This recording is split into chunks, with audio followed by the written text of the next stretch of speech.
जात पडताळणीची ऑनलाईन करताना काही जे दर्शक आहेत त्यांना ही जी प्रोसेस आहे ती फार किचकट वाटते आणि त्याच्यामुळं ते ज्यावेळेस अप्लाय करतात तर त्याच्यामुळे अनेक त्रुट्या राहतात, पूर्ण प्रोसेस कळलेली नसते आणि त्याच्यामुळं मग त्यांचा जो आहे त्रुटी निघतात आणि त्यांना विलंब होतो. तर आज आपण या व्हिडिओमध्ये पाहूया माननीय सुरेंद्र पवार साहेब, उपायुक्त जात पडताळणी समिती नागपूर यांनी याबाबत एक छान गायडन्स केलेला आहे, तर त्यांना ऐकूया. नमस्कार, मी सुरेंद्र पवार, उपायुक्त जिल्हा जात प्रमाणपत्र पडताळणी समिती नागपूर येथे ऑगस्ट 2020 पासून कार्यरत आहेत. आणि जात प्रमाणपत्र पडताळणी याबद्दल अनेकांना अनेक गैरसमज असतात की फार एक क्लिष्ट प्रक्रिया आहेत आणि तापदायक प्रक्रिया आहेत. तर याबाबतचे आपले जे काही समज आहे ते समजांचं निराकरण करण्याचा एक मी या ठिकाणी आपला प्रयत्न करतो. सर्वप्रथम जात प्रमाणपत्र पडताळणीची आवश्यकता कोणाला असतं? जे विद्यार्थी 12वी विज्ञान शाखेमध्ये शिकत असून त्यांना पुढे भविष्यात 12वी पास झाल्यानंतर व्यावसायिक अभ्यासक्रमामध्ये प्रवेश घ्यायचा आहे, ज्यांना वैद्यकीय महाविद्यालयात प्रवेश घ्यायचा आहे, कुठल्याही प्रकारचं वैद्यकीय महाविद्यालय असो, MBBS असो, BAMS असो किंवा युनानी असो किंवा होमिओपॅथी असो, या सर्व प्रकारच्या वैद्यकीय अभ्यासक्रमाला जात प्रमाणपत्र पडताळणी प्रमाणपत्राची आवश्यकता असते. त्यानंतर अभियांत्रिकीमध्ये जर प्रवेश घ्यायचा असेल तर अभियांत्रिकीमध्ये प्रवेश घेण्याकरता BE साठी सुद्धा लागतं. त्याच्यानंतर पॉलिटेक्निकमध्ये प्रवेश घेताना वैद्यकीय जात प्रमाणपत्र पडताळण्याची आवश्यकता नसतं, परंतु पॉलिटेक्निक झाल्यानंतर आपल्याला BE सेकंड इयरला जर आपल्याला प्रवेश घ्यायचा असेल त्यावेळेस सुद्धा जात वैधता प्रमाणपत्राची आवश्यकता असतं.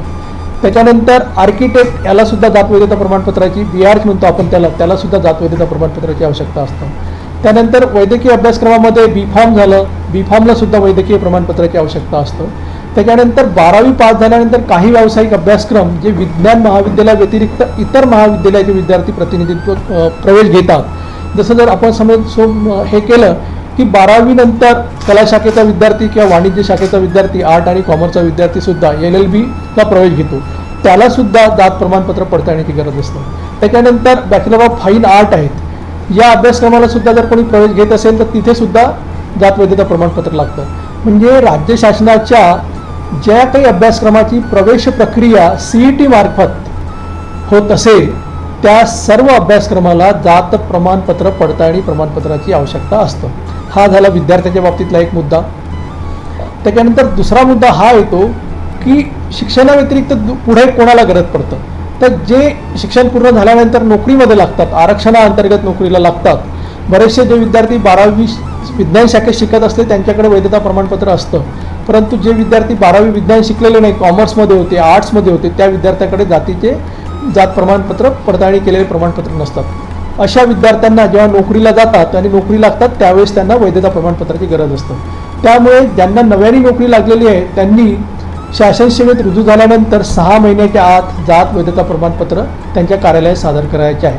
6 महिन्याच्या आत जर त्यांनी वैधता प्रमाणपत्र सादर केले नाही तर त्यांच्या नोकरी जाण्याची शक्यता असते. त्यांना त्यांच्या कार्यालयामार्फत नोटीस दिला जातो आणि 6 महिन्याच्या आत समितीने सुद्धा त्या प्रकरणावर निर्णय देणे गरजेचे आहे. हे नोकरीच्या बाबतीमध्ये झालं. जे नोकरीमध्ये आरक्षणाअंतर्गत पूर्वी लागलेले नाहीत परंतु आता त्यांना पदोन्नती मिळवताना ते आरक्षणामध्ये असेल, एखादी व्यक्ती खुल्या प्रवर्गामध्ये लागला आणि समजा आता त्याची पदोन्नती आहे तर त्या पदोन्नती देण्यापूर्वी सुद्धा त्याला वैधता प्रमाणपत्राची गरज असते. हे नोकरीच्या विषयात झालं.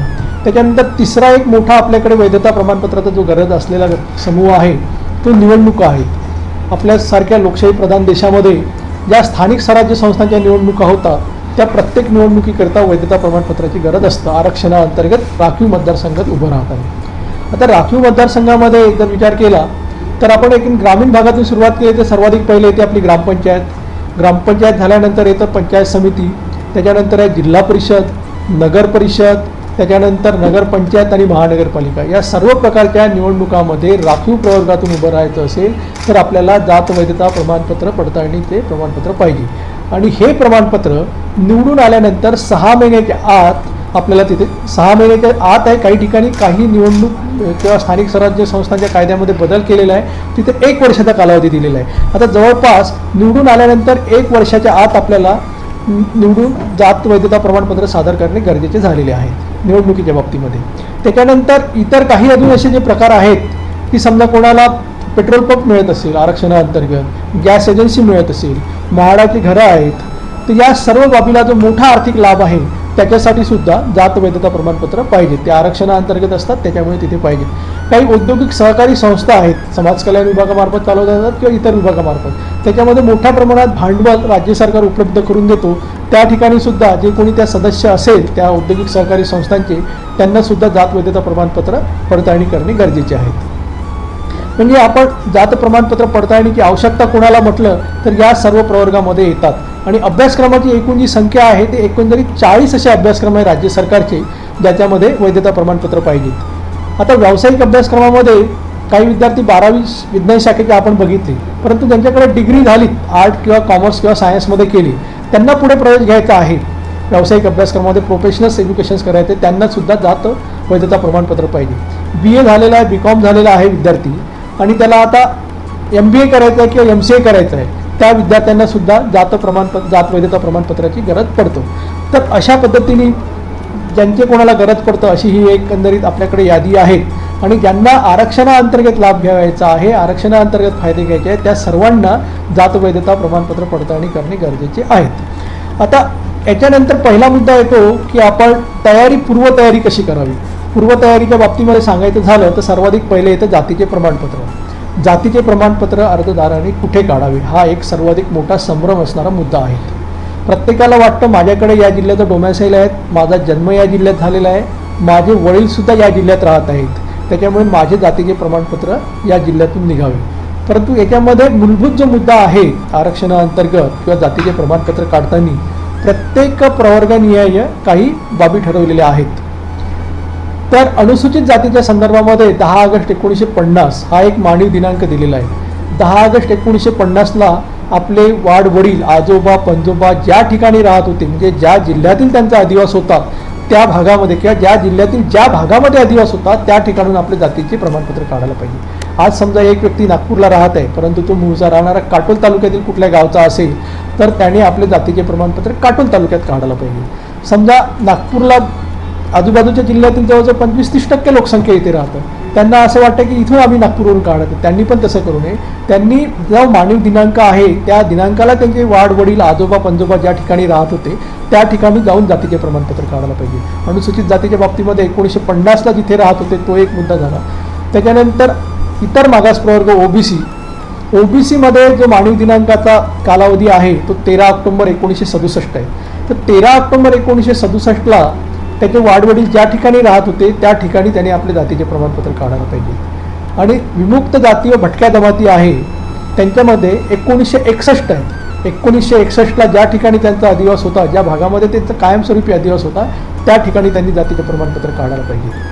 आणि विशेष मागास प्रवर्ग जो आहे त्यांना सुद्धा 13 ऑक्टोबर 1967चं वास्तव्याची मुदत आहे. या पद्धतीने त्यांनी आपले जातीचे प्रमाणपत्र काढायला पाहिजे. आता याच्यामध्ये एक मुद्दा असा निर्माण होतो की नागपूरसारख्या मोठ्या शहरामध्ये महानगरपालिका क्षेत्र किंवा एक प्रकारे कॉस्मोपॉलिटन सिटी म्हणायला हरकत नाही, या ठिकाणी बाहेरच्या राज्यातील सुद्धा जनता मोठ्या प्रमाणात असतात. उत्तर प्रदेश झालं, बिहार झालं, मध्य प्रदेश, छत्तीसगड किंवा आंध्रा, तेलंगणा, गुजरात या ठिकाणची लोकसंख्या इथे राहतात.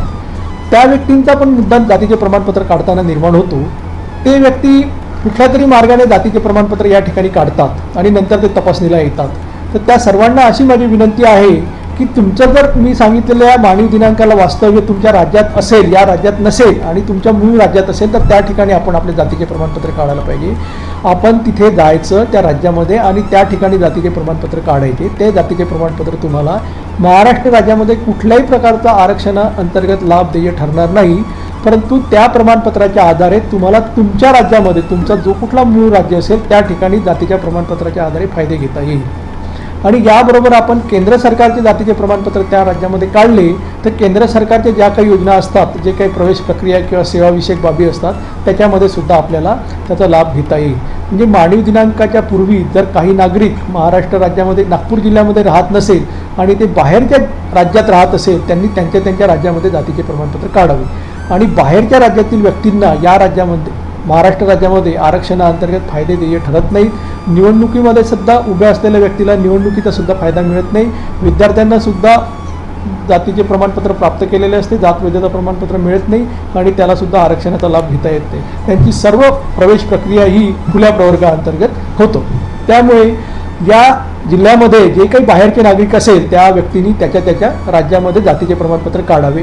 परंतु अशी एक तरतूद आहे नियमामध्ये, त्याला त्या राज्यातील जातीच्या प्रमाणपत्राच्या आधारे ह्या राज्यात सुद्धा जातीचे वैधता प्रमाणपत्र मिळू शकतात. त्याच्या वडिलाला समजा जातीचे प्रमाणपत्र मिळालेले आहे, मध्य प्रदेशमधला असेल किंवा राजस्थानचा नागरिक असेल, आणि तो जर इथे आपल्याकडे त्यांनी अप्लाय केला सक्षम प्राधिकाऱ्याकडे SDOकडे की जातीचे प्रमाणपत्रासाठी, तर त्या प्रमाणपत्राच्या आधारे त्याला इथले जे सक्षम प्राधिकारी आहे ते जातीचे प्रमाणपत्र देतात.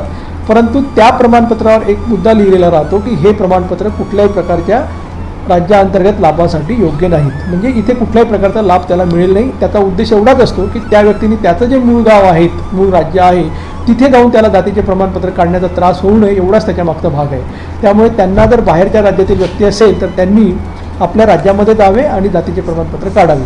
बऱ्याचशा याच्यामध्ये अशा अडचणी येतात आणि अशा प्रकारे लोकांची फसवणूक होतं की जातीचे प्रमाणपत्र काढताना कुठल्या तरी माध्यमातून काढण्याचा प्रयत्न करतात आणि खोटे नाटे कागदपत्र त्याच्यामध्ये सादर करतात. जवळजवळ 30-35 शाळा नागपूर जिल्ह्यामध्ये आहेत. ज्या 30-35 शाळा आहे की त्या शाळांची मान्यता संपलेली आहे. त्या शाळा खूप कालांतरापूर्वी 1970, 1960, 1950ला मान्यता रद्द झालेली आहेत आणि त्या शाळांचे शाळा सोडण्याचे दाखले प्रस्तावासोबत संलग्न करतात आणि म्हणतात माझे आजोबा या ठिकाणी शिकलेले होते, माझे पणजोबा या ठिकाणी शिकलेले होते, माझे मोठे वडील शिकलेले होते.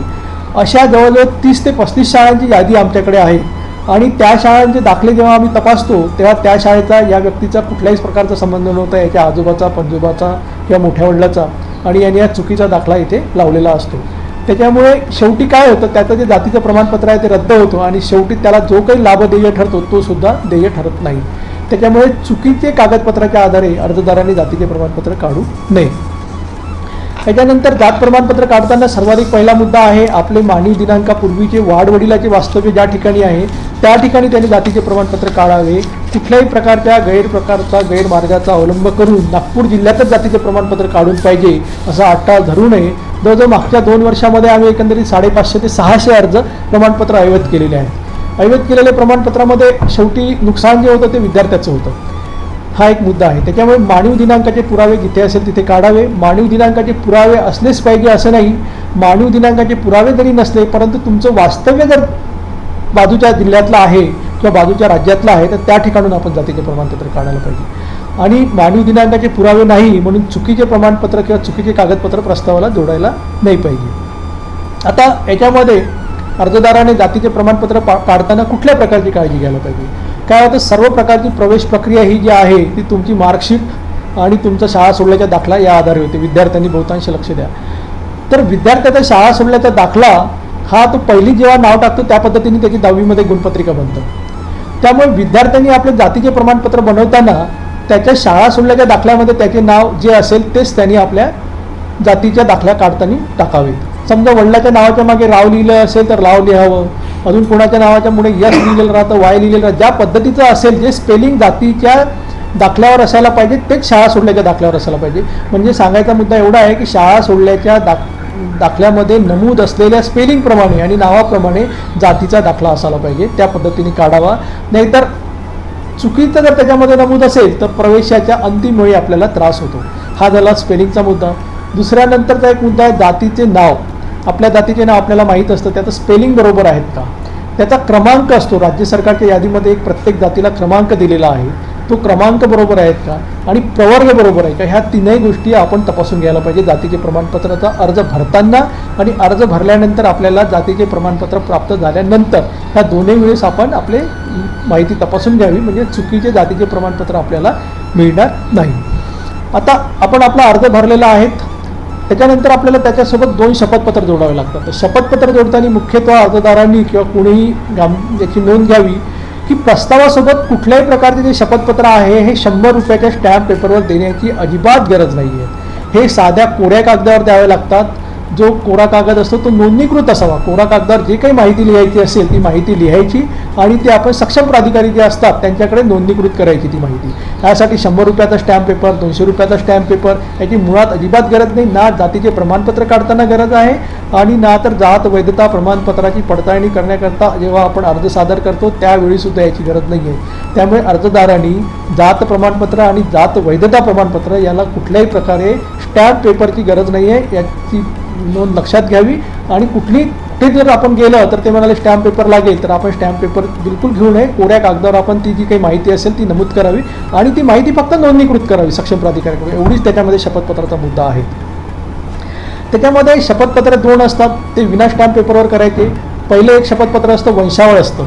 वंशावळ शपथपत्र असतं ते नमुना 3 मध्ये असतं. वंशावळ म्हणजे आपले पूर्वज, पंजोबा, आजोबा, वडील, त्यांचे भाऊ यांचा त्याच्यामध्ये उल्लेख असायला पाहिजे. म्हणजे आपली पिढी जी असतं वृक्षवेळ त्याप्रमाणे त्याच्यामध्ये उल्लेख असायला पाहिजे. ही झालं एक फॅमिली ट्री याला म्हणतो आपण, ती असायला पाहिजे. त्याच्यानंतरचा एक नमुना 17 असतो, त्यामध्ये जी माहिती दिलेली जातं ती जात प्रमाणपत्राच्या बाबतीमध्ये असतं. जात प्रमाणपत्र समजा ज्या सक्षम प्राधिकाऱ्याने आपल्याला दिलेले आहे, तर जात प्रमाणपत्र या सक्षम प्राधिकाऱ्याकडून प्राप्त झालेले आहेत, त्याचा क्रमांक असा आहे, त्याचं मी तिथे प्रत्यक्ष जाऊन काढलेले ही बाब असतं. म्हणजे दिलेले जात प्रमाणपत्र हे खरे आहे या संदर्भातली माहिती असतं. त्याच्यामुळे 17 आणि 3 हे 2 शपथपत्र विद्यार्थ्यांच्या बाबतीमध्ये असतात. नोकरीच्या बाबतीमध्ये विद्यार्थ्यांच्या बाबतीमध्ये अजून एक प्रोफार्मा असतो, नमुना 15अ. 15अ हा जो नमुना आहे हा विद्यार्थी आमच्या महाविद्यालयात शिकत आहे असे प्राचार्य त्याच्यावर सही करतात आणि याचा नोंदणी क्रमांक म्हणजे दाखल खारीज क्रमांक हा आहे अशी ती माहिती असतं. याच्यासाठी 15अ हा एक नमुना असतो. त्याच्यानंतर नोकरीला जर कोणी कर्मचारी असेल तर त्यांनी त्याच्यासोबत नियुक्ती प्राधिकाऱ्याचे प्रमाणपत्र जोडायला पाहिजे. त्याचा नमुना 19 आहे. त्याच्यावर त्याचा तो नियुक्ती प्राधिकारी असतो किंवा कार्यालय प्रमुख असतो, तो त्याच्यावर स्वाक्षरी करतो आणि हा आरक्षणाअंतर्गत या प्रवर्गात नियुक्त आहे अशी त्याची माहिती असतं आणि तो प्रस्तावासोबत लावा लागतो. निवडणुकीच्या बाबतीमध्ये नमुना 21 असतो. निवडणूक अधिकारी जे कोणी असतात ते निवडणूक अधिकारी हा व्यक्ती या वार्डामध्ये या आरक्षण प्रवर्गामध्ये उभा राहू इच्छित आहे अशा पद्धतीची शिफारस करतो. म्हणजे अशा प्रकारे प्रत्येकाला विद्यार्थ्यांच्या बाबतीमध्ये प्राचार्य महत्त्वाचे आहेत, त्यांचं एक स्वाक्षरीचं पत्र पाहिजे, बोनाफाईड सर्टिफिकेट म्हणू शकतो आपण. जो व्यक्ती नोकरीला आहेत त्याच्या बाबतीत त्याचा कार्यालय प्रमुख किंवा नियुक्ती प्राधिकारी असतो, त्याच्या बाबतीत शिफारस पत्र पाहिजे, याची नियुक्ती आरक्षणाअंतर्गत आहे. आणि तिसरी व्यक्ती निवडणुकीची जी आहे, निवडणुकीची जी व्यक्ती असतो त्याला निवडणूक प्राधिकारी असतो किंवा निवडणूक अधिकाऱ्याने जो कोणी व्यक्ती प्राधिकृत केलेला असतो तो व्यक्ती त्याच्यावर आपल्याला शिफारस करत असतो. हे निवडणुकीकरता उभे आहेत. अशा पद्धतीने अर्जासोबत कागदपत्र जात वैधता प्रमाणपत्र पडताळणीला लागतात. त्याच्यानंतर मानवी दिनांकांच्या पुराव्याचा मुद्दा येतो, जो एक मोठा मुद्दा आहे आणि सर्वसाधारण लोकांची अडवणूक किंवा फसवणूक याच्यामुळे होतात. बघा, मी सांगितलं की मानवी दिनांकाचे पुरावे जिथे तुमचे वाडवडील राहत होते त्या ठिकाणचे असावे. आता मानवी दिनांकाच्या पुराव्यामध्ये अनेक मुद्दे येतात की कुठकुठले कागदपत्र जोडावे. अर्जदाराने प्रस्तावासोबत स्वतःचा जातीचे प्रमाणपत्र आहेत, त्याच्यानंतर 2 शपथपत्र आहेत आणि सक्षम प्राधिकाऱ्यांनी जे सांगितलं शिफारसपत्र ते. त्याच्या व्यतिरिक्त अर्जदारांनी स्वतःचा शाळा सोडल्याचा दाखला, त्याच्या वडिलाचा शाळा सोडल्याचा दाखला, त्याच्या आजोबांनी शिक्षण घेतलं असेल तर त्यांचा शाळा सोडल्याचा दाखला. त्याच्यानंतर याच्यामध्ये जर मानवी दिनांक होत असेल तर ठीक, नाहीतर महसूलविषयक पुरावे असतात. महसूलविषयक पुराव्यामध्ये अनेक बाबी असतात. प्रत्येक विभागनिहाय किंवा जिल्हानिहाय त्याची वेगवेगळी माहिती असतं, वेगवेगळे हे असतात. परंतु प्रामुख्याने जर सांगायचं झालं तर महसूलविषयक पुराव्यामध्ये खरेदी खत असतं. जी कोणी आधी जमीन घेतलेली असेल किंवा विक्री केलेली असते त्याचं खरेदी विक्री खत असतं. त्याच्यामध्ये सुद्धा नाव असतं आणि वास्तव्य असतं. खरेदी खत झाल्यानंतर आपल्याकडे अधिकार अभिलेख असतो, तो आता 7/12 आहे, त्याचप्रमाणे अधिकार अभिलेखवर सुद्धा नोंद असतं. त्याच्यानंतर P1 असतं, जमीन बंदोबस्त मिसल असतं, मेंटेनन्स खसरा असतं, शहरातील नागरिकाकरता महानगरपालिकेमध्ये जमाबंदी असतं, आखीव पत्रिका असतं, ग्रामीण भागामध्ये टॅक्स असेसमेंट म्हणजे कर आकारणी रजिस्टर असतं, जन्मनोंद दाखला असतं किंवा जन्मनोंद जिथे कोतवाल पंजी म्हणतो जन्माची नोंद असतं, महानगरपालिकेचे जन्मनोंद प्रमाणपत्र असतं. याच्या व्यतिरिक्त पूर्वी ज्या काही लसी देण्यात येत होत्या त्याचं सुद्धा रजिस्टर भेटतं ग्रामीण भागामध्ये नगरपालिका किंवा ग्रामपंचायतमध्ये. तर आपल्याला जे व्हॅक्सिन दिलं जातं त्याच्यासुद्धा नोंदी असायच्या. म्हणजे ह्या झाल्या आरोग्यविषयक नोंदी. अशा पद्धतीने अनेक सारे कागदपत्र असतात ज्याच्यावर आपली जात नमूद असेल, कोर्टाने एखादी नोटीस दिलेला असेल, नागपूरसारख्या शहरामध्ये NITचे काही लीज आहेत त्याचेसुद्धा कागदपत्र असतात, कॉर्पोरेशनच्या लीज आहेत त्याचेसुद्धा कागदपत्र असतात, किंवा आपण कधी एखादी वेळ इलेक्ट्रिक घेतलेलं असतं जुनं त्याच्यावर सुद्धा आपलं नाव असतं किंवा वास्तव्य असतं. तर जी कागदपत्र द्यायची आहे ती 2 दृष्टिकोनातून द्यायला पाहिजे. पहिला दृष्टिकोन आहे वास्तव्याचा, मानवी दिनांकापासूनचा वास्तव्य, आणि दुसरा आहे जातीचा. आता जातीचा उल्लेख हा पूर्वीच्या कागदावर आढळायचा, पण आजच्या कागदावर जातीचा उल्लेख नसतो. त्याच्यामुळे सर्वसामान्य जातीच्या याच्यामध्ये मानवी दिनांकापूर्वीचीच जातीत नमूद असली पाहिजे असा कोणी आग्रह धरत नाही, परंतु वास्तव्य हे त्याचं त्यापूर्वीपासूनचं असायला पाहिजे, हा एक मुद्दा आहे. आणि या व्यतिरिक्तही कोणाकडे पुरावे नसेल तर त्यांनी आपलं सरळ लिहून द्यायचं की माझ्याकडे या पुराव्या व्यतिरिक्त काहीही पुरावे नाही असं जर अर्जदाराने लिहून दिलं किंवा तो समिती समक्ष आला आणि जेव्हा आमचं हे झालं की याच्याकडे या व्यतिरिक्त कुठल्याही प्रकारचे पुरावे नाही आहेत आणि सहमती झाली की तो या जिल्ह्याचा नागरिक आहेत, या जिल्ह्यातच त्याचं कुटुंब राहतं आणि ते समाधानकारक वाटलं तर तेव्हा त्याला वैधता प्रमाणपत्र निर्गमित होतं.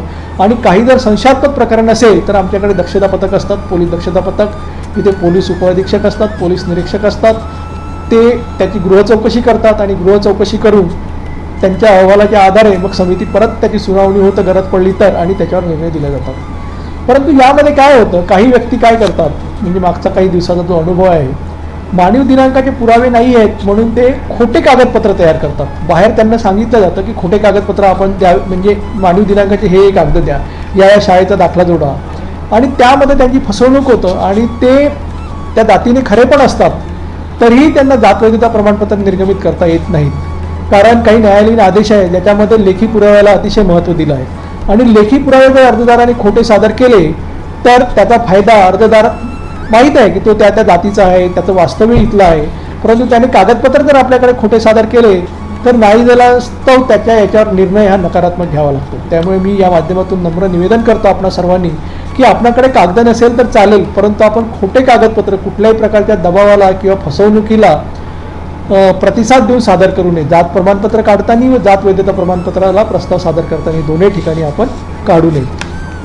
यामुळे काय होतं, अर्जदार खरा आहेत, त्याची जात खरी आहे, त्याचे वास्तव्य या जिल्ह्यातले आहेत मानवी दिनांकापूर्वीचे, परंतु त्याने कागदपत्रच खोटे सादर केले. आजोबांचा शाळा सोडलेला दाखला दिला 1950 पूर्वीचा, 1967 पूर्वीचा, तर त्याला नाही झाला असते समितीने त्याचे प्रमाणपत्र हे अवैध ठरविलं जातं. जात त्याची खरी आहे, त्याचं वास्तव्य आहे, तरी त्याला फायदा देय ठरत नाही.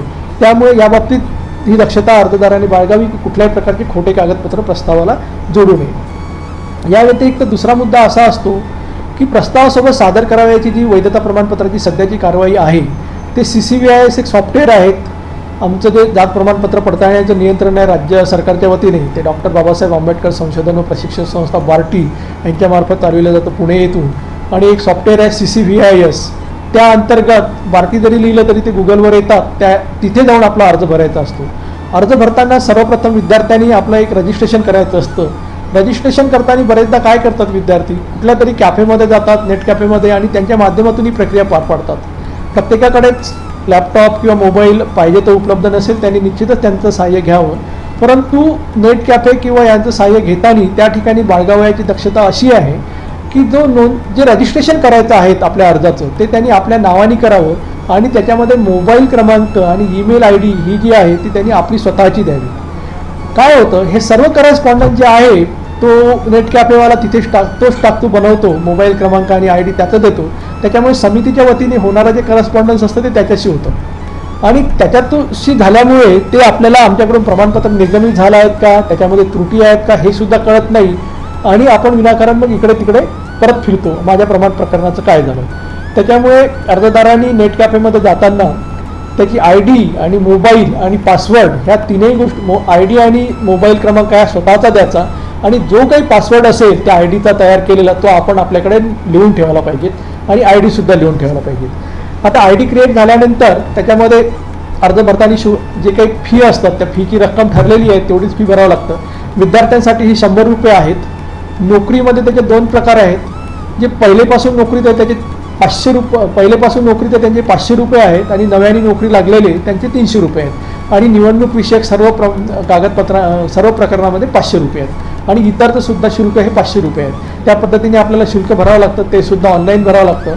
ते भरल्यानंतर अर्जामध्ये आवश्यक ती माहिती आहे, आपलं नाव, गाव, पत्ता, त्याच्यानंतर आपल्या वडिलांचं शिक्षण कुठे झालं, आपण कुठे शिक्षण घेतलं, मूळ गाव काय, ही सर्व माहिती भरल्यानंतर त्याच्यामध्ये कागदपत्र अपलोड करायची आहेत. आता कागदपत्र अपलोड करताना काय अडचण येतात, काही विद्यार्थी अतिशय कमी कागदपत्र अपलोड करतात.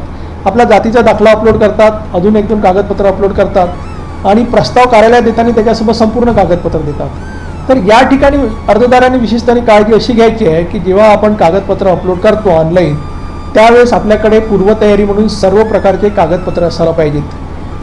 त्यामध्ये पहिला जो कागद आहे तो आपल्या जातीचे मूळ प्रमाणपत्र असायला पाहिजेत. दुसरा जो कागद आहे शपथपत्र 3 आणि शपथपत्र 17 हे मूळ असायला पाहिजेत. चौथा जो कागद आहे प्राचार्यांनी शिफारस केलेलं पत्र म्हणजे फॉर्म नंबर 15A असायला पाहिजेत. हे 4 हे बेसिक कागदपत्र आहेत जे प्रस्तावासोबत असणे गरजेचे आहेत. त्याच्यानंतर अर्जदाराचा शाळा सोडल्याचा दाखला, त्याच्यानंतर त्याच्या वडिलाचा शाळा सोडल्याचा दाखला असायला पाहिजे. प्रत्येकाचेच वडील शिक्षित आहे असं गृहीत धरता येत नाही. जर वडील अशिक्षित असेल तर वडील अशिक्षित असल्याबाबतचं शपथपत्र त्याने प्रस्तावासोबत अपलोड करणे गरजेचं आहे. वडिलांनंतर झाले आजोबा आहेत. आजोबांचा शाळा सोडल्याचा दाखला, आजोबा, मोठे वडील, आत्या, जे कोणी व्यक्ती आपल्या जातीच्या दाव्याच्या अनुषंगाने पुरावे म्हणून सिद्ध करण्यास मदत करू शकतात त्यांचे आपण दाखले जोडायला हरकत नाही. परंतु ते वडिलाकडील असावे, आईकडील नातेवाईक त्या ठिकाणी नको. त्याच्यानंतर जे महसूल विषयक पुरावे सांगितले ते सुद्धा पुरावे असे खरेदी खत आहेत, त्याच्यानंतर सातबारा आहेत, जमीनबंद मिसल आहेत, P1 आहे, P2 आहे, हे फेरफार आहेत. हे सर्व कागदपत्र जेवढे काही जास्तीत जास्त कागदपत्र असेल तेवढे आपण अपलोड करायला पाहिजे. हे कागदपत्र अपलोड केल्यानंतर त्याच्याशी अर्जदाराशी, अर्जदाराच्या वडिलाशी आणि आजोबाशी लिंक लागायला पाहिजे. कारण आपण समजा चुलत आजोबाच्या नावे शेती असेल किंवा चुलत आजोबाच्या नावे खरेदी विक्री खत असेल तर ते खरेदी विक्री खत माझ्या चुलत आजोबाचं आहे असं सांगणारं काहीतरी डॉक्युमेंट असायला पाहिजे. म्हणजे एखाद्याचं मृत्यू प्रमाणपत्र, त्याच्यावरचं तुमच्या आजोबाचं नाव आणि तुमच्या चुलत आजोबाचं नाव आणि त्या दोघांचे वडील एकच आहे हे लक्षात येईल अशा पद्धतीचे लिंक डॉक्युमेंटसुद्धा प्रॉपर त्याच्यामध्ये अपलोड करायला पाहिजे. हे सर्व कागदपत्र अपलोड केल्यानंतर त्याचं प्रिंटआउट काढणे आणि प्रिंटआउट काढून मग जिल्हा जात प्रमाणपत्र पडताळणी समितीच्या कार्यालयात जमा करायला पाहिजेत. हा प्रस्ताव जमा करताना आपल्यासोबत जे काही मूळ कागदपत्र आहेत ते सुद्धा तिथे घेऊन यायला पाहिजेत. म्हणजे त्यावेळेस ते तपासून त्याची आपल्याला पावती दिली जातं. जे विद्यार्थी आता 11वीमध्ये आहेत त्यांनी आता अर्ज सादर करण्याची गरज नाही आहे, जे 11वी विज्ञान महाविद्यालयामध्ये. परंतु जे विद्यार्थी 12वी विज्ञानमध्ये आता शिकत आहेत 22-23मध्ये आणि मार्च 23मध्ये 12वीची परीक्षा देणार, मार्च 23च्या पुढे CET, नीट, JEE ह्या परीक्षा देणार, त्या अर्जदार विद्यार्थ्यांना अर्ज सादर करण्याची अंतिम मुदत ही 30 नोव्हेंबर 2022 आहे. आणि या मुदतीपर्यंत अर्ज सादर करणाऱ्या विद्यार्थ्यांची संख्या अतिशय कमी असतात आणि रिझल्ट लागल्यानंतर मग जेव्हा ते CETचे अर्ज भरतात त्याच्यामध्ये लिहिलेलं असतं की जात वैधता प्रमाणपत्र आपल्याला सादर करणे गरजेचे आहे, तेव्हा ते आमच्याकडे धावपळ करतात. त्याच्यामुळे या कार्यक्रमाच्या माध्यमातून मला असं निवेदन करायचं आहे की जे विद्यार्थी 12वी विज्ञान शाखेमध्ये आता शिकत आहेत त्यांनी आपले अर्ज महाविद्यालयामार्फत कार्यालयात सादर करावे, म्हणजे कुठल्याही प्रकारची पुढे धावपळ होणार नाही. कारण काही अर्जावर 1 महिन्याच्या आत निर्णय दिला जातो, 2 महिन्याच्या आत निर्णय दिला जातो. परंतु काही जे अर्ज असतात, काही नामसादृश्य जाती असतात किंवा काहीचं वास्तव्य हे आहे हे स्पष्ट होत नाहीत, म्हणजे कागदपत्राच्या आधारे स्पष्ट होत नाही, त्याच्याबाबत संशय असतो. असे जे जातीचे दावे आहेत ते दक्षता पथकाला द्यावं लागतं. पोलीस दक्षता पथक तपासणी करतो. त्यांच्याकडून तपासणी आल्यानंतर पूर्ण जिल्ह्याकरता एक पोलीस निरीक्षक आणि एक पोलीस उपअधीक्षक असतो आणि त्यांच्याकडे जी प्रकरणं जाणाऱ्याची संख्या ही मोठ्या प्रमाणात असते, त्याच्यामुळे त्याला थोडा जास्त कालावधी लागतो. तर आमच्याकडे खूप आधी जर आपला असा संशयास्पद अर्ज आला तर आम्ही त्याला व्यवस्थित तपासणी होऊन मुदतीत आम्हाला जो निर्णय देता येईल, जो काही सकारात्मक असेल किंवा नकारात्मक असेल. कारण काय होतं, आमचा निर्णय जर तुम्हाला मिळाला त्यामुळे तुमचा फायदा असा होऊ शकतो की तुमचा अर्ज जर नाकारला गेला आणि आम्ही दिलेल्या निर्णयामुळे जर तुमचं समाधान झालं किंवा माझा जाती दावा यांनी फेटाळलेला आहे आणि दिलेले कारण हे बरोबर आहे, तर तुम्ही जो आरक्षणाअंतर्गत फायदा घेण्याचा प्रयत्न करता तो सोडून द्या आणि इतर म्हणजे जनरल कॅटेगरीमध्ये अर्ज भरणार. किंवा होऊ शकतं की तपासणीअंती असं आढळून आलं की तो अर्जदार बाहेरच्या राज्यातील आहे तर त्याला आरक्षणाअंतर्गत या राज्यात फायदे देय नाही, तो सुद्धा या राज्यात आरक्षण घेण्याचा फायदा सोडून देईल आणि जनरल कॅटेगरीमध्ये प्रवेश घेईल.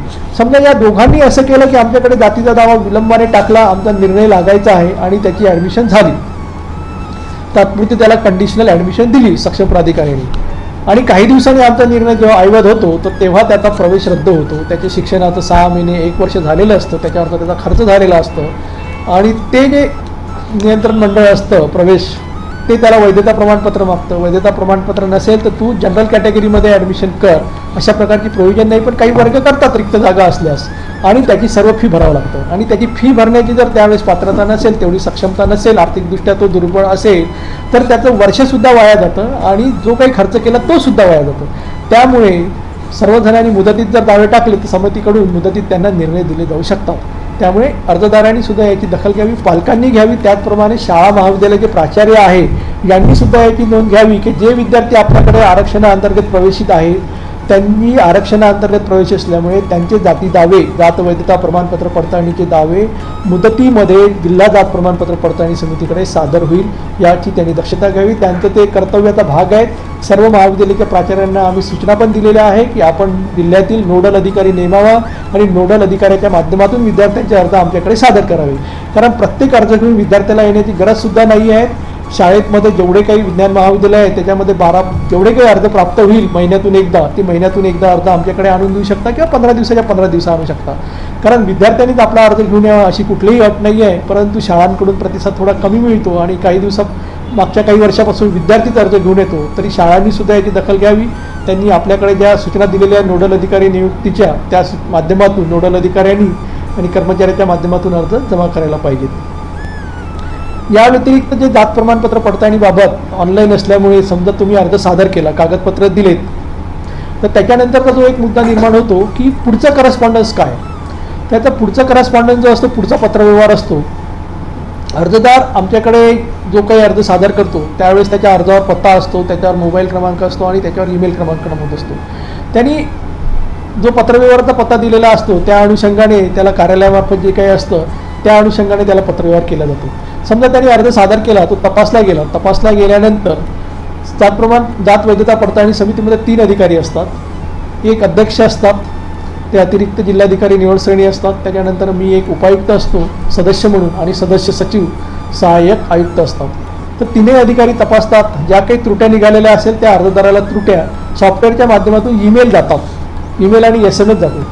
तो ईमेल आणि जो SMS आहे तो त्याच्या मोबाईलवर जातो. त्याच्यामुळे मी काही वेळापूर्वी आपल्याला जे सांगितलं की आपण अर्ज सादर करताना आपला ईमेल किंवा आपला जो मोबाईल क्रमांक अचूक असावा आणि आपला असावा, तो यासाठी आहे की आमच्याकडून जी त्रुटी कळवलेली आहे ती तुम्हाला कळेल आणि तुम्ही त्याची मुदतीत पूर्तता करेल. एकदा त्रुटी कळवल्यानंतर त्याची पूर्तता करताना ऑनलाईन कागदपत्र अपलोड करायला पाहिजे. ऑनलाईन कागदपत्रे अपलोड करावी. ते शक्य नसेल होत तर आपण जो कागद अपलोड करत आहे किंवा ज्याची मागणी केलेली आहे तो प्रत्यक्ष आपण कार्यालयात सुद्धा सादर करू शकतो.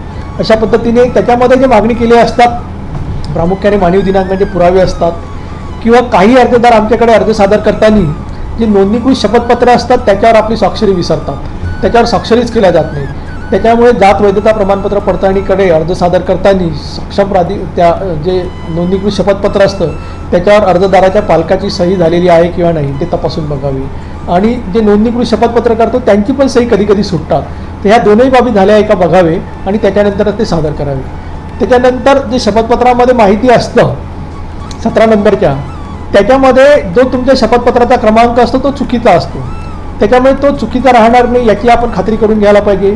तो जर अचूक असला तर बरोबर, तो चुकीचा असेल तर आपण सुधारित करायला पाहिजे आणि सुधारित शपथपत्र आपण अपलोड करायला पाहिजे किंवा कार्यालयात सादर करायला पाहिजे. मानवी दिनांकाचे पुरावे नसेल तर त्याची सुद्धा मागणी केली जातात आणि मानवी दिनांकाचे पुरावे जे काही असं समजून चला की आपल्या आजोबांचा शाळा सोडल्याचा दाखलाच लावला, परंतु आजोबांचा शाळा सोडल्याचा दाखला लावताना आपण तो हायस्कूलचा लावला असेल तर जर प्राथमिक शाळेचा लावला तर किमान 10 ते 15 वर्ष आधी आपला मानवी दिनांक होतो आणि तो फायद्याचा होतो. अशा वेळेस विद्यार्थ्यांना मानवी दिनांकाचा पुरावा म्हणून आजोबांचा दाखला प्राथमिक शाळेचा मागितलं जातं. काही वेळा असा संशय येतो की सर्वजण एका गावामध्ये राहतात आणि मानवी दिनांकाचा पुरावा कुठला तरी एखाद्या बाहेरच्या गावाचा जोडतो. त्यावेळेस असं वाटतं की त्या गावाशी त्याचा गाव संबंध आहे का. अशा वेळेस त्याला त्या शाळेचा गोषवारा मागितला जातो दाखलखारीत रजिस्टरचा, तो सुद्धा त्यांनी सादर करणे आवश्यक आहे. नियमामधली प्रोव्हिजन आहेत त्याच्यानुसार त्याच्या आजोबाचा शाळा सोडल्याच्या दाखल्याचा गोषवारा त्यांनी सादर करावा. त्यामुळे काय समितीची जी आहे खात्री पटतं की नाही हा नागरिक या गावामध्ये राहत होता, आता तिथे राहत नसेल आणि त्याच्यामुळे त्याच्या प्रकरणावर निर्णय दिले जातात. दुसरा एक मुद्दा आता आहे रक्तनात्या अंतर्गत 17 नोव्हेंबर 2017 जात प्रमाणपत्र पडताळणीचे जे नियम आहे त्याच्यामध्ये सुधारणा झाली आणि रक्तनात्या अंतर्गत अपूर्वा निचवळे एक नागपूर उच्च न्यायालयाचं प्रकरण होतं त्या अनुषंगाने निर्णय दिला आहे की रक्तनात्याअंतर्गत जर एखाद्याने जात वैधता प्रमाणपत्र प्राप्त केले असेल तर त्याच्याकडून मानवी दिनांकाचे पुरावे मागू नये आणि त्याच प्रकारच्या अधिसूचनेला धरून राज्य सरकारने नियमामध्ये सुद्धा तसा बदल केलेला आहे. तर यामध्ये अर्ज सादर करताना काही त्रुट्या अशा राहतात रक्तनाते संदर्भात. अर्जदार वैधता प्रमाणपत्र नातेवाईकाचे जोडतात, काकाचे समजा त्यांनी जोडले आहे. आता काकाच्या प्रमाणपत्र हे जे काका आहे ते त्याच्या वडिलाशी त्याचं काय नातं याचं लिंक असायला पाहिजे. त्यामुळे काकाचे जे जात वैधता प्रमाणपत्र जर प्रस्तावाला संलग्न केलेले असेल तर काकाचा शाळा सोडल्याचा दाखला सुद्धा सादर करायला पाहिजे. काकाचा शाळा सोडल्याचा दाखला सादर केले तर याच्या वडिलाच्या शाळा सोडल्याच्या दाखल्यावरील आजोबाचे नाव आणि काकाच्या दाखल्यावरील आजोबाचे नाव हे दोनही एकच असल्यामुळे त्यांची लिंक लागेल.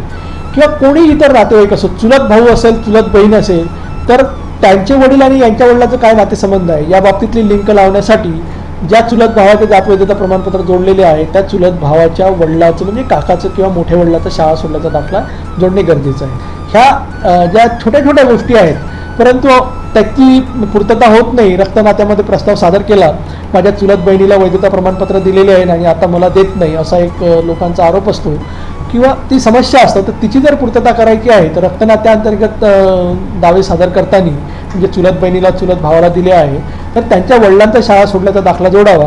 म्हणजे समितीतील अधिकाऱ्यांना कळेल, कर्मचाऱ्यांना कळेल की हे यांचे नातेसंबंध काय आहेत आणि तो दावा तात्काळ आम्हाला मंजूर करता येईल. रक्तनात्याअंतर्गत दावे दाखल केल्यानंतर तपासणीनंतर 15 दिवस ते वेबसाईटवर प्रसिद्ध केले जातात आणि 15 दिवसामध्ये त्यांच्या जातीदाराबद्दल कुणाचाही आक्षेप न आल्यास त्याला जात वैधता प्रमाणपत्र निर्गमित केले जातात. म्हणजे तपासणीनंतर 15 दिवसाचा कालावधी लागतो. सर्व जातीचे वैधता प्रमाणपत्राचे प्रस्ताव हे कार्यालयाला जे प्राप्त होतात त्याच्यात क्रमनिहाय तपासले जातात आणि क्रमनिहाय तपासून मग त्याच्यावर निर्णय घेतले जातो. अनेकदा असा गैरसमज होतो की बाहेरच्या त्रयस्थ व्यक्तीच्या माध्यमातून कुठल्याही प्रकारचा कुठलाही संबंध नसताना सुद्धा लोक त्यांच्या आहारी जातात आणि पैशाची देवाणघेवाण करतात. अशा कुठल्याही प्रकाराला बळी पडू नये. सर्व ही प्रक्रिया ट्रान्सपरन्स आहेत आणि कुठल्याही प्रकारची माहिती वेबसाईटवर उपलब्ध असतात. थोड्या वेळापूर्वी मी सांगितलं होतं रक्तनात्याअंतर्गत प्रकरणे आणि या अनुषंगाने मी एक पार्श्वभूमी सांगतो. माधुरी पाटील वर्सेस राज्य सरकार याच्यामध्ये असं आहे, प्रत्येक प्रमाणपत्र हे स्वतंत्र प्रमाणपत्र म्हणून पडताळणी करायची आहेत. आता वडिलाला वैधता प्रमाणपत्र मिळालेले आहे, आता त्यांचा एक मुलगा आहे समजा, त्याला जर वैधता प्रमाणपत्र पाहिजे असेल तर त्यांनी सुद्धा आपले जातीचे प्रमाणपत्र काढावे. जातीचे प्रमाणपत्र काढून जात प्रमाणपत्र पडताळणीचा अर्ज सादर करावा आणि आवश्यक पुराव्यासह सादर करावा. आता याच्यात आवश्यक पुराव्यामध्ये थोडीफार मर्यादा आहे, ते मी तुम्हाला सांगतो. 17 नोव्हेंबर 2017 रक्तनात्याअंतर्गत जर त्याच्या वडिलाला जर वैधता प्रमाणपत्र मिळाले असेल तर त्यांनी त्या अनुषंगाने वैधता प्रमाणपत्र सादर करताना वडिलाचे वैधता प्रमाणपत्र सादर केले तर त्याला मानवी दिनांकाचे पुरावे सादर करण्याची बाध्यता करण्याची गरज नाही, असा एक सुधारणा झालेली आहे. परंतु समितीची खात्री पटली नाही तर आवश्यक पुरावे मागता येईल. म्हणजे वडिलाला जर जात वैधता प्रमाणपत्र मिळाले असेल आणि त्याच्या मुलाला जर जातीचे वैधता प्रमाणपत्र पाहिजे असेल तर त्यांनी सर्व प्रक्रिया करणे गरजेचे आहेत. नाही, या संदर्भात आपला मुद्दा बरोबर आहे. रक्तनात्याअंतर्गत त्याला वैधता प्रमाणपत्र वडिलाला जर प्राप्त झालेले असेल तर त्याच्या अंतर्गत दिले जातात. म्हणजे त्यांनी 1950 देण्याची गरजच नाही आणि 1950 मोजूनच असं दिलं जात नाही. 50, 55, 60 पर्यंत आपण रिलॅक्सेशनमध्ये देतो. त्याच्याकडे जर वडिलाचे वैधता प्रमाणपत्र असेल आणि रक्तनात्याअंतर्गत त्याचा दावा असेल तर आपण त्या अनुषंगाने वैधता प्रमाणपत्र निर्गमित करतो. समिती त्या अंतर्गत निर्णय घेतो. त्यानंतर एक दुसरा जो मुद्दा असतो, जे काही कागदपत्रे आपण प्रस्तावासोबत कार्यालयात सादर करतात ती सर्व कागदपत्रे साक्षांकित असणे गरजेचे आहेत. परंतु आपण कागदपत्रे काय होतं, बरेचसा एक 2015-16 एक शासन निर्णय निर्गमित झालेला आहे आणि त्या शासन निर्णयामध्ये असा उल्लेख आहे की स्वसाक्षांकित कागदपत्रे या कामासाठी चालतील आणि तो स्वसाक्षांकनाचा जो शासन निर्णय इतका लोकांमध्ये प्रचलित झालेला आहे की कुठल्याही शासकीय कामकाजासाठी कागदपत्रे हे स्वसाक्षांकित चालतात असा एक सर्वत्र समज झालेला आहे. तो समज एकदम ग्रामीण भागातल्या शेवटल्या गावापर्यंत, शेवटल्या टोकापर्यंत पोहोचलेला आहे आणि त्याच्यामध्ये असं लिहिलेलं होतं त्या स्वसाक्षांकनाच्या GR मध्ये, जिथे कायद्याने लिहिलेलं आहे, ज्या कायद्यामध्ये लिहिलेलं आहे की जे पुरावे सादर करावयाचे जे साक्षांकित नमूद केलेलं आहे त्या ठिकाणी साक्षांकित कागदपत्रेच लागेल. जात प्रमाणपत्र व जात वैधता प्रमाणपत्र पडताळणी, जात प्रमाणपत्र पडताळणी ही कायद्याने निश्चित केलेली आहे. 1 सप्टेंबर 2012 हा कायदा आहे. त्याच्यामुळे तिथे जे कागदपत्र द्यावयाचे आहे ते कागदपत्र साक्षांकित देणे गरजेचे आहेत. आपण ज्या भागातून येतात, ज्या गावातून येतात, ज्या वार्डातून येतात त्या ठिकाणी जे कोणी साक्षण प्राधिकारी असेल त्यांच्यामार्फत आपण ते कागदपत्र साक्षांकित करून कार्यालयात यायला पाहिजे. नाहीतर कागदपत्रे साक्षांकित नाही, मग बाहेर कुठेतरी आपण ते साक्षांकित करायचे आणि त्या व्यक्तीला नको ते पैसे द्यायचे, हा प्रकार घडणार नाही. त्यामुळे सर्व व्यक्तींना अशी या ठिकाणी माझी विनंती आहे की कागदपत्रे सादर करताना सुद्धा आपण साक्षांकित करावे. या ठिकाणी मी शेवटी परत आपणास सांगतो की अर्जदारांनी मानवी दिनांकाचे पुरावे, ज्या ठिकाणचं त्याचं वास्तव्य आहे, त्याच्या वाडवडिलांचं वास्तव्य आहे त्या ठिकाणी जातीचे प्रमाणपत्र काढावे आणि तिथे सादर करावे. समजा वास्तव्य मानवी दिनांकाचं आहे आणि पुरावे नाही आहे तरी चालेल, परंतु कुठल्याही प्रकारच्या खोट्या कागदपत्राचा जमा करून कोणाच्याही माध्यमातून प्रस्तावासोबत जोडू नये आणि जातीचे प्रमाणपत्र, जात वैधता प्रमाणपत्र काढू नये आणि कुठल्याही प्रमाणपत्र प्रस्ताव सादर केल्यानंतर 2 ते 3 महिन्यामध्ये, जास्तीत जास्त 5 महिन्यापर्यंतची मर्यादा आहे, त्या मर्यादेच्या आत प्रमाणपत्र निर्गमित करण्याचा प्रयत्न केला जातो. एखादी प्रमाणपत्राचा संशयास्पद असेल, जास्तीचे कागदपत्र लागत असेल, नामसदृश्य जातीचा फायदा घेत असेल, त्याला थोडा जास्त कालावधी लागतो आणि जेव्हा विद्यार्थ्यांची मोठ्या प्रमाणात गर्दी होतं, आता हा जो पिरियड आहे व्यावसायिक अभ्यासक्रमाचा प्रवेशाचा आहे, यावेळेस मोठ्या प्रमाणात अर्ज येतात, त्यावेळेस थोडा विलंब होतो. नाहीतर 1 महिन्याच्या आत किंवा 2 महिन्याच्या जास्तीत जास्त वैधता प्रमाणपत्र निर्गमित करण्याचा समिती प्रयत्न करतात। याच्यामध्ये जात प्रमाणपत्र पडताळणी अंतर्गत जर ते खोटे ठरले तर त्याच्यावर कारवाई करण्याच्या बाबतीमध्ये असं आहे की आम्हाला जर त्याचे कागदपत्र त्यांनी चुकीचे लावले तर JMFC जातं, म्हणजे जे प्रथम दंडाधिकारी असतात त्यांच्याकडे आम्हाला तक्रार दाखल करावं लागतं आणि तक्रार दाखल करून तिथे त्याच्या अंतर्गत गुन्हा दाखल होऊन ती प्रक्रिया चालतं। ती आम्ही काही गुन्हे दाखल केलेले आहे, JMFC तक्रारी दिलेल्या आहे, परंतु दीर्घ प्रक्रिया चालतं आणि अद्याप त्याच्यातून असं आउटपुट मिळालेलं नाही आहेत आम्हाला, पण JMFC आम्ही ते गुन्हे दाखल करतो जर खोटे कागदपत्र असेल। आणि बहुतांश काय होतं विद्यार्थ्यांच्या बाबतीमध्ये घडतं, विद्यार्थ्याच्या बाबतीमध्ये घडल्यानंतर असा मुद्दा निर्माण होतो 12वीत झालेला आहेत आणि आताच जर याला आपण इकडे त्याच्या विरोधात तक्रार केली तर त्याचं शैक्षणिक सर्व जे काही आहे ते पण नुकसान होतं। याच्यामध्ये नियमातल्या ज्या काही तरतुदी आहेत त्याच्या अंतर्गत चुकीचे प्रमाणपत्र काढलेले असेल आणि असं सिद्ध झालं असेल तर त्याला 2 महिने ते 2 वर्षाचा कारावास आहेत आणि 2,000 ते 20,000 दंडसुद्धा आहेत, म्हणजे नियमातील तरतुदीनुसार। याच्याकडे म्हणजे ही जात वैधता प्रमाणपत्र पडताळणी समिती आहे ह्या देशामध्ये फार कमी ठिकाणी आहेत।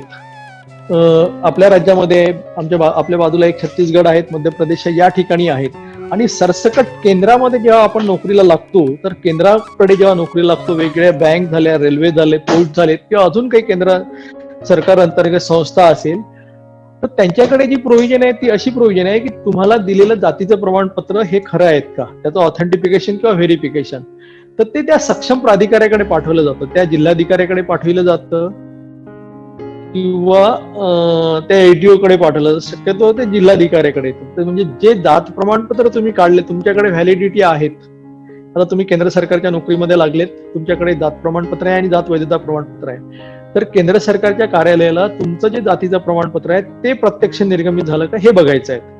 त्याच्यामुळे ते फक्त तुमचं जात प्रमाणपत्र तुम्ही ते निर्गमित झालेलं आहे का तेवढं ते विचारतात।